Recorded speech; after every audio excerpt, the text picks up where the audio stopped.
विष्णु गुरुर्देव महेश्वरा गुरुर् साक्षात् परब्रह्म तस्मै श्री गुरुवे नमः. माझ्या बालमित्रांनो, दरवर्षी आषाढ शुक्ल पौर्णिमेला आपण भारतात गुरुपौर्णिमा साजरी करतो.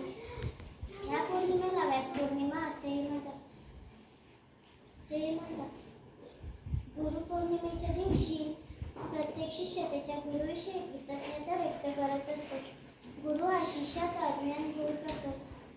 जन्माला आल्यापासून मोठे होईपर्यंत प्रत्येक जण शिकवणारा हा आपला गुरुच असतो. लहानपणी आई वडील, शाळेत जायला लागलो की शिक्षक, कुठे बाहेर गेलो, चुकीचं वागलो हे समजावून सांगणारा आपला गुरुच असतो. गुरु आपल्याला अज्ञानाच्या अंधारातून ज्ञानाच्या प्रकाशाकडे घेऊन जातो. म्हणून म्हणतात, लिहिता लिहिता जपावे ते अक्षर मनातले, बोलता बोलता गुंतवावे ते शब्द ओठातले, रडता रडता लपवावे ते पाणी डोळ्यातले, हसता हसता आठवावे ते शिक्षक शाळेतले. एवढे बोलून मी माझे 2 शब्द संपवते. धन्यवाद.